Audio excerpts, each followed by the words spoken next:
Wake up, buyer payer people. It's a beautiful day. Go grab yourself another cup of joe and say hello to Jim and Michelle Rhoads on the Buy Here Pay Here Morning Show. Take it away, you two.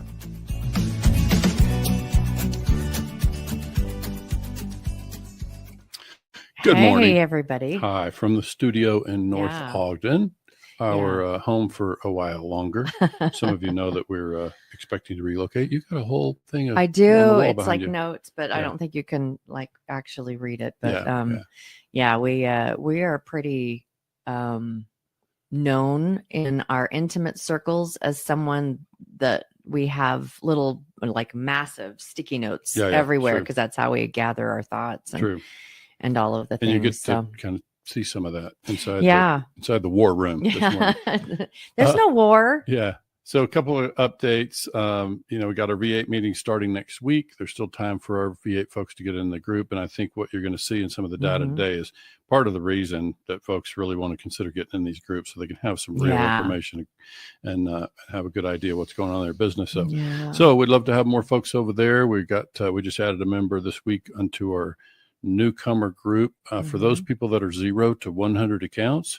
Brand spanking new. Yeah. And we would love to have more folks over in there because that is a good spot to get in there and kind of understand the metrics that we track and kind of we graduated a couple of members out of that group into our larger groups recently. So we like to start folks there so they can get familiar with our summary report and all of our metrics. Yeah. I wanted to just take a second, if that's okay. And I don't want to get emotional. I won't know if it's okay until thank you, honey. Today is a pretty emotional day. Oh yeah. And I want to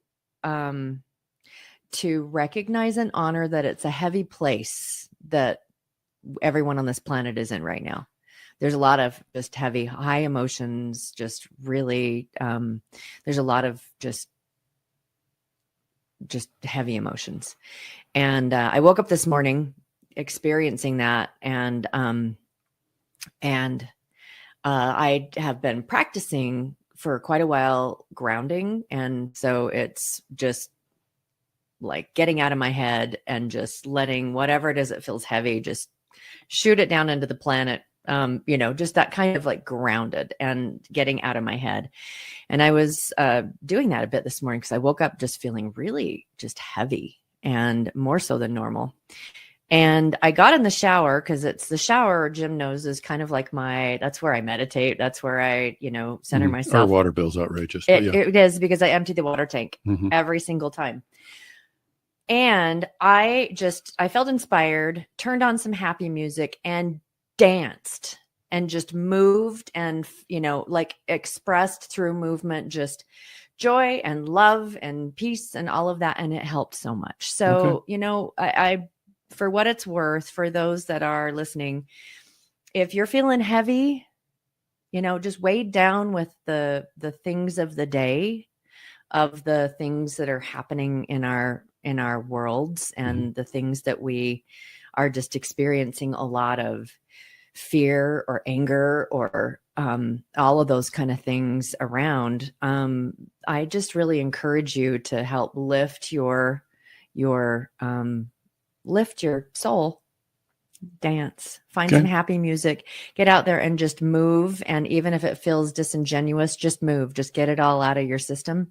And it really will help because it's pretty heavy right now. I couldn't help but think about, as you say that, or is it possible that people are feeling this heaviness and negative energy on the planet because you're shooting all of yours into the planet? Probably. Are you just sharing a lot of your negative energy with a lot of people? I don't have a lot of negative energy. Okay, right. So, but that's the thought for the day. Because I kind of think that a lot of people would benefit from just turning everything off and just grounding and just dance, move for a minute. Sure. Yeah. Got it.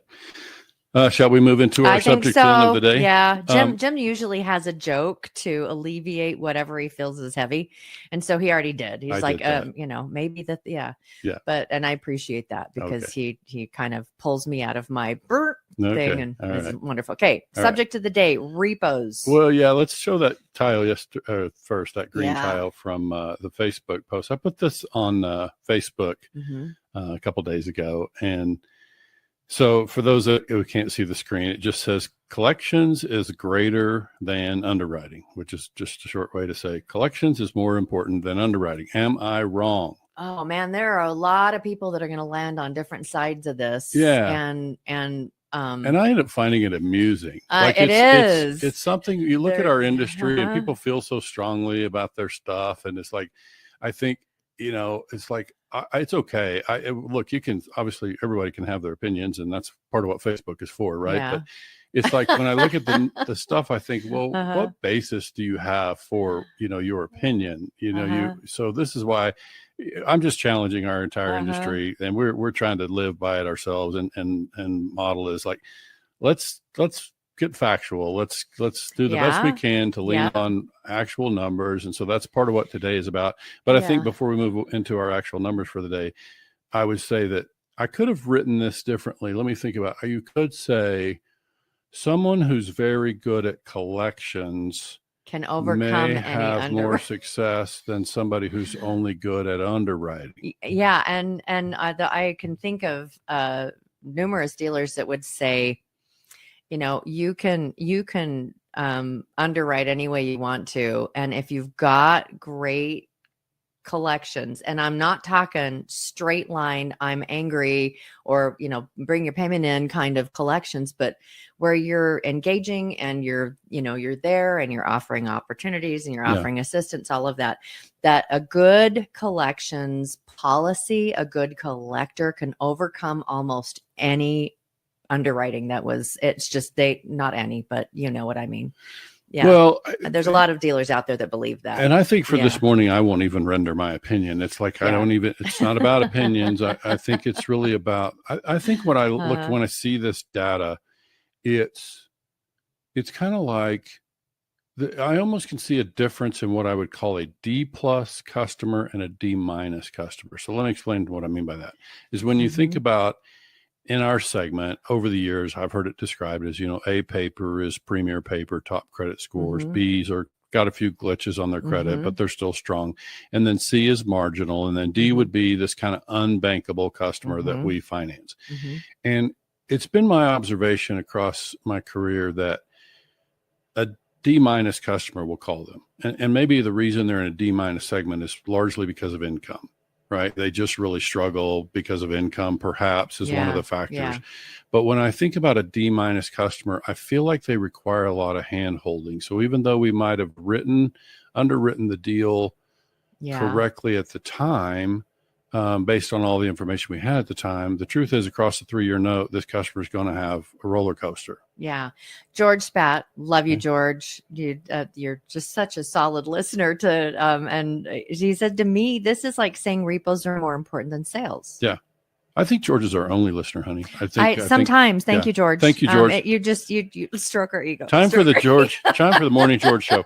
Yeah. So no, we do appreciate you hanging in, George, and offering your contributions because we do this because we know there are folks out there who can benefit from this information. And we're going to show you some really specific information this morning that I think you can give folks an idea of what's real and what's, like I said in some of our conversations the other day, it's like, I think dealers need to come to grips with the fact that some of what they're experiencing might be industry wide and it might just be them. Yeah. And I'm going to show you only 6 dealers today and you'll see that they vary within they're not all experiencing the same thing. So I kind of want to just, I don't know if I completely understand the question or the statement that George made. Okay. And it's almost saying that collections is the same thing as repos. But I understand, I get the underwriting is like a sales function. Collections is a, I can kind of see that. repos are what we're experiencing right now. And Yeah. so are we experiencing a lot of repos because we have poor underwriting or because we have poor collections? Yeah. So obviously Mhm. this post that's on the screen Mhm. is wide. It's very It is. vague It by is. intention, right? Yeah. It's just really Yeah. trying to zoom way out and say which to you is more important to the success of your business. Yeah. And I hope that's what people Yeah. interpreted from that. But And I know from my perspective, it's and again, I'm not a subject matter expert. It's just an ancillary. It's a perspective of all the different things that I've listen to and watch is like this class that's coming up here pretty soon from NIADA from Brent Carmichael. He's teaching the class Collect the Cash, Not the Car. Is that it's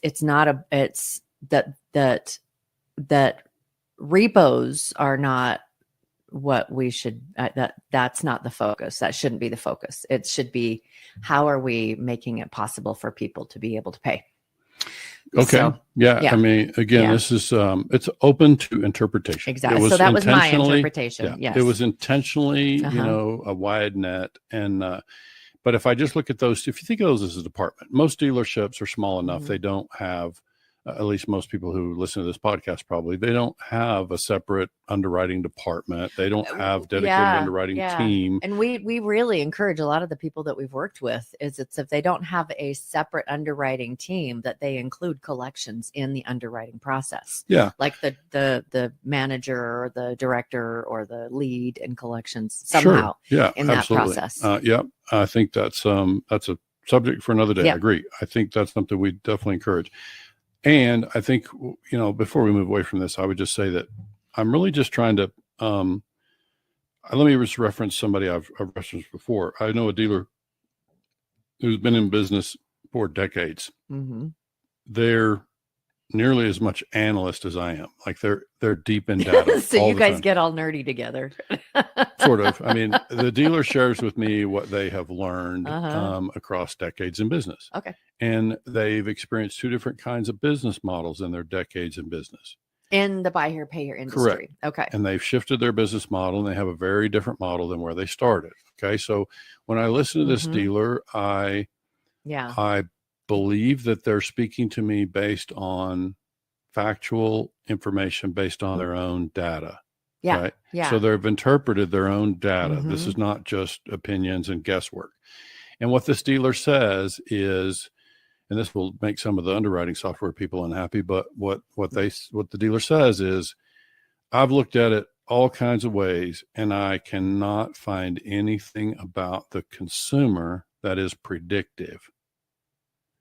So based on that, when we say underwriting, there's a lot of things to underwrite. And if you look at some of the different deal systems that do our underwriting tools, then they typically look at the consumer profile, credit score, whatever else, probably income, right? They'll look at the customer's credit profile in that. Yeah. They'll look at the deal structure. Okay. How the deal is structured. And I don't have that in here. Some people would lump underwriting or deal structure into underwriting, and then the third element would be the performance of the car itself, the collateral itself, like how well will a 2013 Camry perform on a note, right? So just like that part. Yeah. So what this dealer says is these other elements are predictive. You can find trends in the car, you can find trends in the structure of the deal, but in the consumer, he's just not finding it. And I feel like once a customer kind of steps off of the unbankable step, they step into unconventional financing, then I think it's been my experience broadly. I haven't studied this in any depth, but it's been my experience that there's not a lot that's predictable over there. You can lean pretty heavily on income. I think a lot of people say ability and stability are important, but I don't see any hard data behind that. Yeah. It's funny because, I jumped on the bandwagon as well. When people say, well, our customer is different, it's like, no, they're all unpredictable. Right. And it's, it's be interesting. And I'd love to see another subject for another day. When you say that there is you can predict how your portfolio will perform within certain standards. You know, as you're looking at that, and how that overlays with what this dealer, because I think I know who you're talking about. What this dealer has experienced. It's like, does that still play out right for his portfolio? What I can tell you about this dealer's portfolio is that it's performing quite well on the new model in comparison. And the dealer did not change the kind of customer they financed. They simply changed deal structure and type of car. Okay. So that much I can share with you tonight or today. And so then just be aware that that's kind of where I'm leaning here is I think I think it just kind of, the reason it amused me is how people chime in and they're so assertive and they're so, you know, emphatic about their own position. I think, what are you basing that on? Like, you know, what do you back that up with? So I think it's just, for me, it's like, it's a fun part of it. And again, I'm going to continue to challenge everybody. Bring your data when you come and you present a theory, you know, or a hypothesis. Let's bring some data to back it up. So let's move into our own data this morning. Let me get it shared first, Michelle, and you can put it on the screen. So let me kind of talk to you about what I did. And I regrettably, I was only able to get data pulled together from 6 dealers who have a meaningful pool of data to work from. So one moment, Michelle, I'll get that shared. Okay. I think this has got it. So let me share with you what I've done. I have, you seeing the screen now? I am, but I'm going to change the way the screen is laid out. Let me also try to see what I can do. We're going to go like right here. Okay. I'm going to also try to zoom in just a tad for our viewers. So and I've got this, there's tons of data that this sources, but and this is multiple dealers. Is the dealer that you were referring to in this as well? No. Okay. Not yet. They probably will be. And let me also share for our listeners that I think because repos and just portfolio performance and economy and the market at large is such an ongoing kind of hot button thing. I think what you can expect to see until further notice, this will be the subject of our Friday podcast for the foreseeable. It's what everyone is really, really challenged with. And I hear people say, how do you do collections? What's happening with it's all in the same umbrella, under the same umbrella. So I think what we'll do is we'll kind of stay in this lane and probably bring some dealers and some guests to this conversation because we have lots more data to be able to build on top of this. So, but let me just share, first of all, everything that you're looking at today is actual data through the month of August. Okay. And all we're looking at today is a 6-month rolling average. So I didn't look to see how August was different from July or any of that stuff yet. All I'm looking at is a 6-month rolling average, which we already have baked into our V8, summary report. And I have 6 dealers because these dealers are out of the portfolio size that are 100 to 500 accounts. That's the dealers who meet this coming week. That's the majority of dealers out there are right around that. Yeah, it seems to be. I used to think that, but I would say right now we have about as many dealers, at least in our V8 system, we have about as many dealers that are 500 plus. But back to this, like this data is really just from dealers that are 100 to 500 accounts. And I chose these 6 dealers quickly this morning because I have data for them all the way back to January of 2024.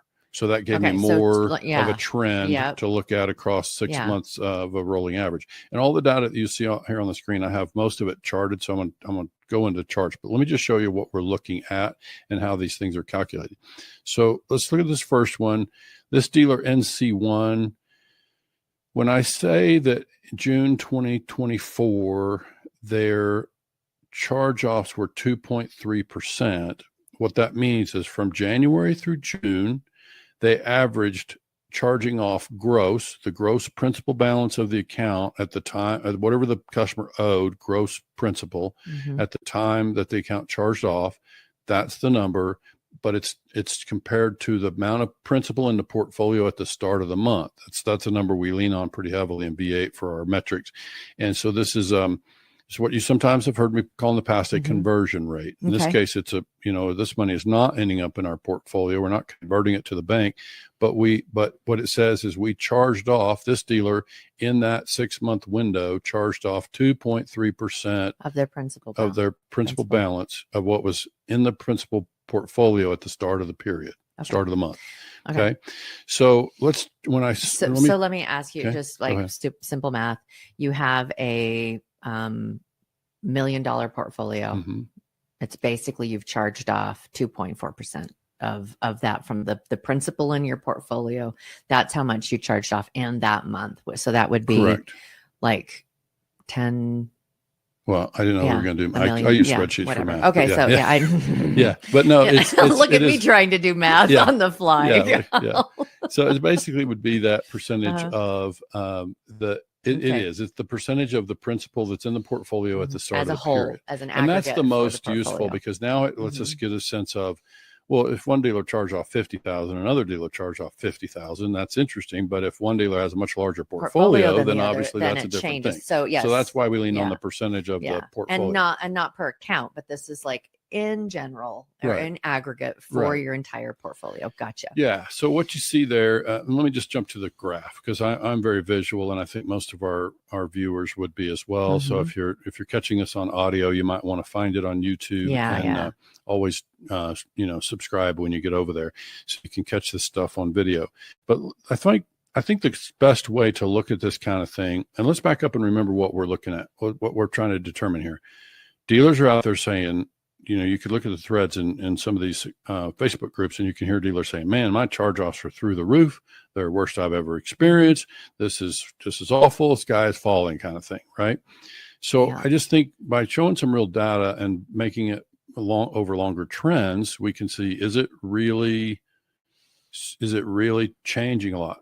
On these 6 dealers, there's a bit of disparity in the way that their numbers look. So let's click on this first one, which looks like, according to the legend up there, is the dealer in Iowa. Theirs have been quite stable. And then they're dropped. actually down. They're down some. Okay. So just one dealer, but this dealer across the last 6 months is actually lower. So it's like they're the dealer that's piping in saying, I'm not having a problem.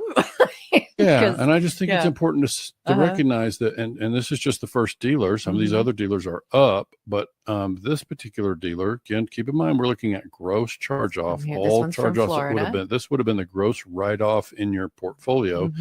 This dealer in Florida is up. Certainly you can see that their average topped 4% back but they're trending. February, March. They're trending down. Well, not trending. Down a little bit from That's July. True. From July. That's true. And so they're lower than they've been since April. Okay. About Yeah. When you look at the numbers, yeah. Yeah. So I think that's so you can tell this is your legend over here, or your X axis is 4%. So there's quite a bit of difference, right? Some of these dealers are up 5%, but again, that Oklahoma dealer, holy crap! What is their the blue? Yeah, very consistent, very This is what happens every month, kind of thing. They're a low volume, low charge off operation. Been very stable for a good while, and so there's a lot to explain there. But I would just say that clearly they're not experiencing anything dramatic. Yeah, right. They're pretty stable. Then the next one, let's see, this kind of a medium green is going to be. They're relatively, they've had their ups and downs, but they're about where they started from. Yeah. That's true. Just kind of like, we have a poor month and we have a good month and And you can see that their charge offs, keep in mind when that number dips down, that means their charge offs are lowering, right? So you can see that, like the trend is downward. Yeah. And they had a lowering back in like February. And this is the interesting thing is like you get these dealers in a room, a virtual room, and they're like, what did you do? Yeah. Yeah. What's different? What's different? I mean, you How know, come yours is so stable? have you changed your underwriting? Yeah. Have you changed your whatever? Why is it so stable? Why, you know, Yeah. what is it that's changed? Yeah. It's great conversations. And there's a lot of things to There's look my at, plug like for back VA. to the guy in blue, like Uh-huh. their charge-offs are so stable. It's like, what are you doing? Only allotting 2 charge-offs a month. And so your delinquency's going sky high. Like, you know, Yeah. what's happening? So Yeah. it's why we have to have all the data, right? So now Yeah. this dealer is certainly experiencing An increase. You see the trend going up. For sure. Yeah. And so, yeah, there's definitely some important things to analyze there. And based on my legend, I'm not seeing the colors great, but is that which dealer is that? That's Texas. Okay. Is it Texas? Right. Yeah. And it looks like they've kind of doubled almost their charge-offs in the last 18 months. Did you say? Yeah. Yeah. Yep. So this runs, well, no, actually this is a 6-month window in the last 6 months. Right. Well, the dates on the bottom show a year. Okay. But what I'm saying is when you look at August, you're looking at a 6-month number. So, so we've got rolling average roughly, you know, 18 months or so worth of data here. I guess not quite that much, but you get the idea. And then our Pennsylvania one, there is fairly stable. They're fairly stable. They're seeing an increase since April, pretty steadily increasing the 6-month period. But they haven't doubled. No, their 6-month period in April was pretty good. Best they'd had since the prior July, but now they're trending up, and the first time to be above 2%, you know, of still lower than most everybody else. Yeah, still lower. That's a good point there. But I think, you know, in this simple illustration, one of the things that'll happen, we stay on this conversation for the coming weeks. We're gonna have more data compiled. I've got out of the larger groups, we've got data coming in that will also have, you know, data back to January. Hey friends, I'm afraid the video is going to jump forward here a bit. I made a mistake in this morning's live broadcast in that we presented data that was accurate data. It just had the wrong label on it. So we were explaining it incorrectly, given bad information. And we pride ourselves in sharing good information over here on the morning show. So had to remove that, edit that out. So if you'll stand by, the video will resume shortly, and the correct data is presented at the end with the right label on it. So stand by for that. And if you wish to receive the entire data file that was presented today, you can email jim@whitehatway.com. I'll send you a copy of that. And then just stand by. The broadcast will resume momentarily. Because there's one more number that I want to introduce. I didn't get an opportunity to chart it. But we're looking at repo recovery as a percentage of total yield. And what I mean by that is all cash yield would be, what kind of money would we bring into the bank deposit from our buy here, pay here operation each month? That would be principal that we collect, interest that we collect, and repo value. I'm not counting down payments because that's on the sales side. That's just how the customer pays for the car. I'm talking about yield on the portfolio. Okay. So when we look at this, we'd say you can see this first dealer, they were at 12.2%.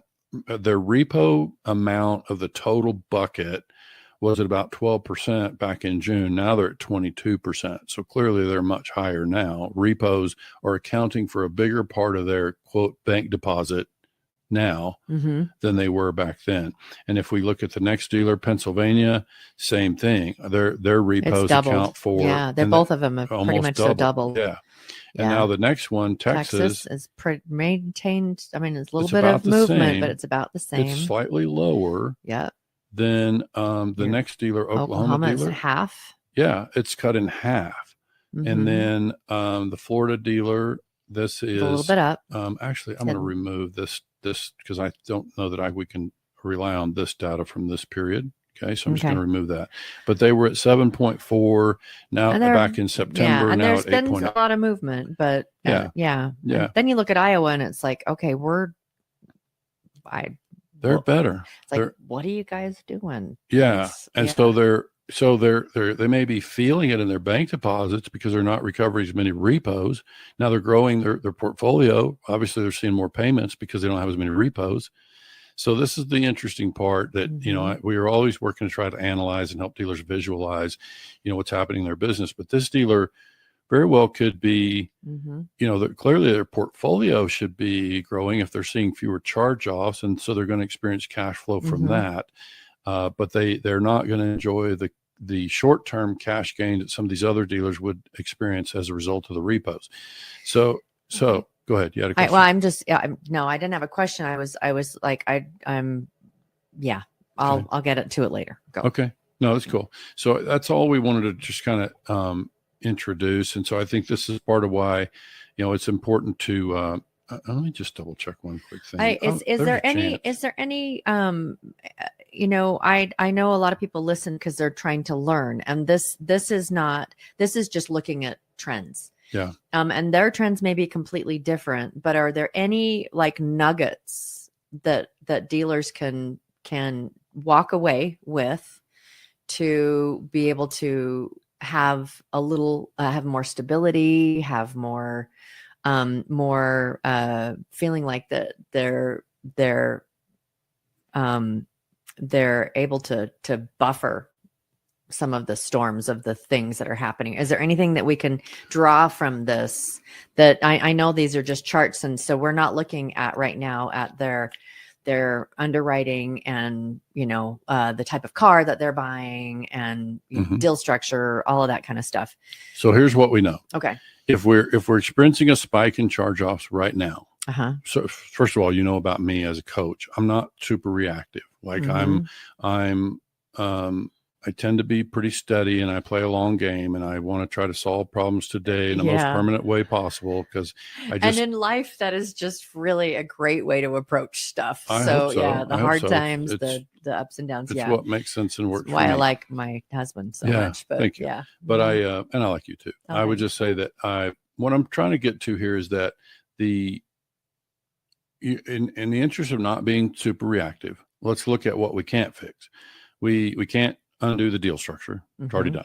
We can't undo the underwriting. We already did that, right? So what we're faced with is, in order to reduce charge-offs, the first thing we talked about this in a podcast weeks ago, it's like, we got to communicate with our customers. We got to know what's going on with them, right? This is like, first thing is not as punishment. Right. Yeah. It's the communication.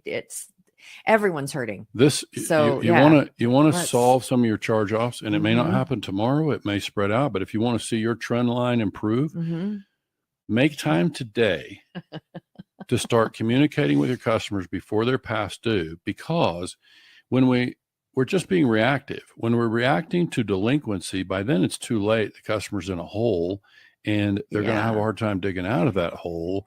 And so we know about our customers. If the economy's tough, and it might be tougher than what the news media is trying to tell us, or some administration. Right? Our conversations are like, man, what we're being told and what we're seeing are different. Yeah. So because people. I was just talking with my kids, with all the kids in town and all of that.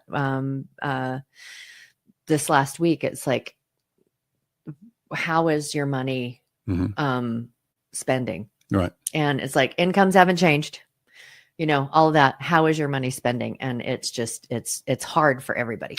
It seems to be difficult. There's some indication. I think you said, I didn't see the study, but you referenced a study a while back that said that even near prime customers that nationally they're showing more delinquency. Super prime customers have like the highest that they have seen in 60 to 90 day delinquency in a very long time. Okay. So it's even affecting that. It's happening across the board. Okay. Yeah. So let's go back to how we help our dealers solve anything today. Again, we're not saying this is an overnight fix and you're going to cut your repos in half next month, but by starting a practice to be proactive and communicate with your customers and find out from them, how is this economy or whatever else, how are you getting along? How are you getting along with your car?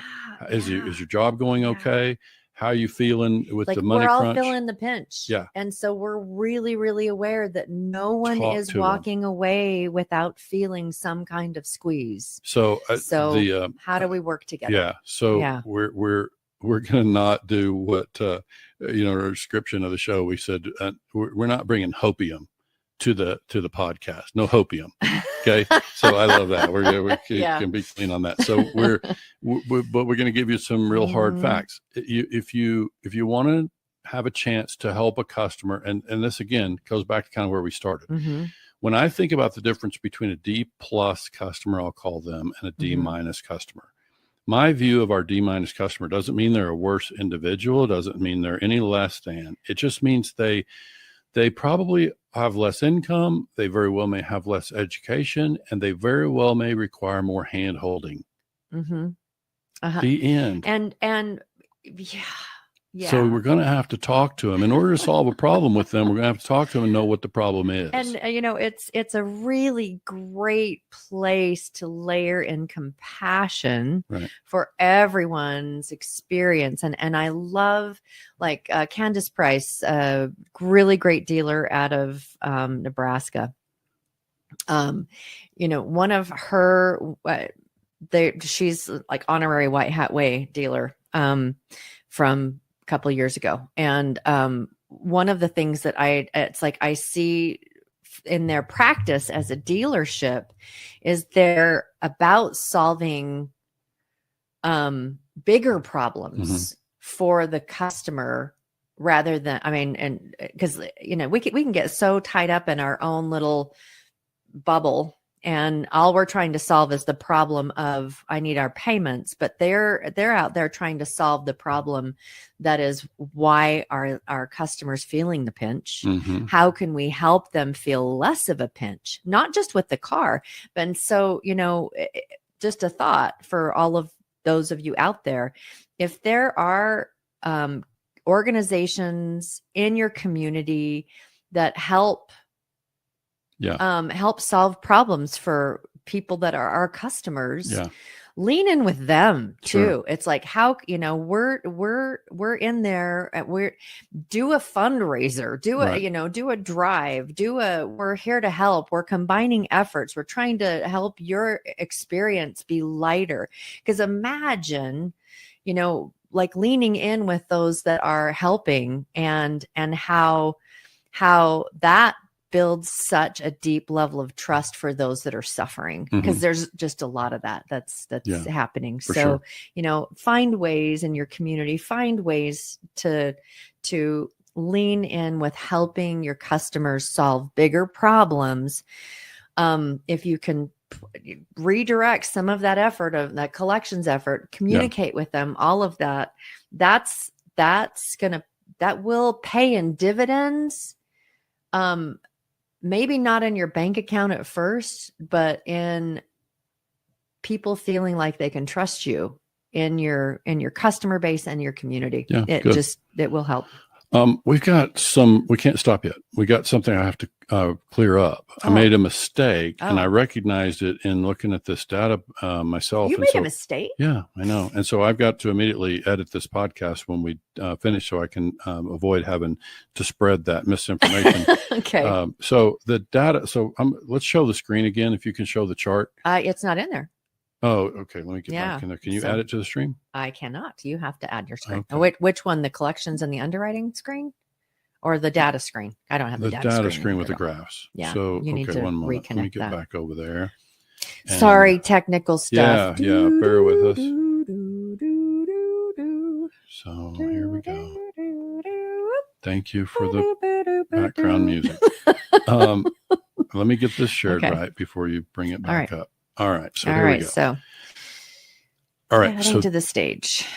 Okay. See that graph? Mm-hmm. This is the same graph we just reviewed a minute ago, but I had the wrong header on it. So okay. So shame. Well, no, listen, the data, it's bad data. Like it's the wrong row of data. Okay. So what I'm saying is we weren't, I said earlier when we were talking about it that we were looking at net charge-off numbers. Mm-hmm. We weren't. We were looking at repo recovery as a percentage of the opening principal. So I'm going to go ahead and explain that now, so we can edit out the part where we talked about that before, and we'll cover this part. But what it's different. This is basically looking at the amount of repo volume that we saw and this is based on whatever coming back. Right. This is Coming based back. on the actual dealers. Of course, this depends on the dealer's method of valuing repos. And man, I wish we could get more consistency. Okay.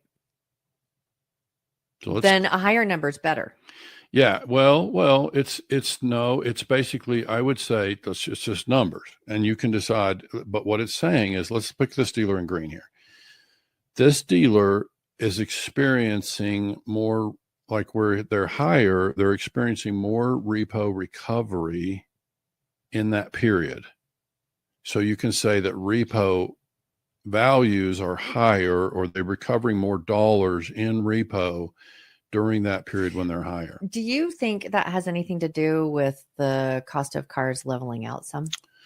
Can't say, but again, this is part of the problem with most of the dealers that we have here are using a consistent method. Like if you're using average MMR or average black book or whatever you're using, we need dealers to recognize the importance of being consistent here. It's important that dealers settle into a practice. And ideally that practice, I'm not an attorney over here, but ideally that a practice would be consistent with, UCC sort of rules where we're giving the customer a fair value. There's a reason they call it fair market value of the repo. Create a system and be consistent in that practice. As a data person, it's like, I can't offer a dealer something meaningful in the way of data that's comparative to other dealers if they're not consistent in the way that they operate. But if this dealer that we're looking at here in green is consistently using average black book, then what this tells us is that during this period of, looks like in June, they were experiencing more repo recovery. Now, is that good or bad? Well, if you have a charge off, you hope you're recovering some repos. That's all this line says, is that we recovered repos as a percentage of our opening principal. Again, this is looking at our total portfolio, that it represented a higher percentage. So I needed to clear that up before we left the broadcast and make sure that people who stayed in with us can see that.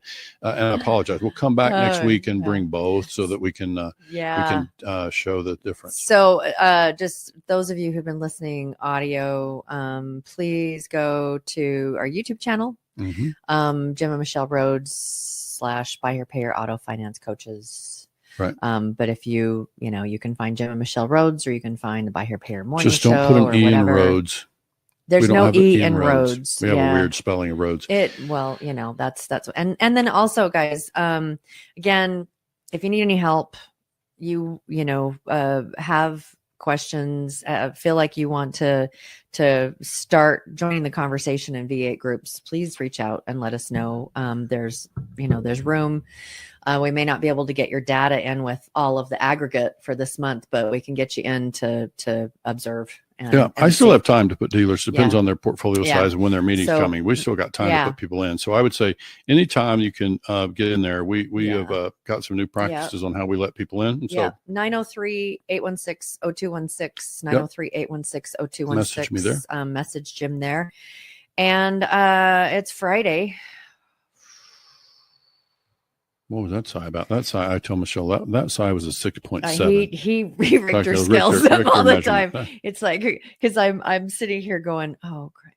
We're those of you guys know that my mom passed away. Her funeral was last week, and this weekend, we're dealing with the estate and getting all of that. And so that was like a. As we wind down the podcast, Michelle's like, "Oh, back." That's what I heard. We really appreciate you being a part of our family. Yeah. And those of you who are catching this late, listen to the beginning. And if you need to, do a little dance. Yep. And release some of the tension of the day, because it's it's really good medicine all the time. Yeah. And hop into BH Success and tell us. BHPH Success. Yeah, BHPH Success and tell us which is more important, underwriting or collection. You tell me. Yeah, that's a good conversation. Yeah. All right, everybody, thanks again, and we will see you guys on Wednesday with another White Hat Wednesday topic. Have a great day, everybody.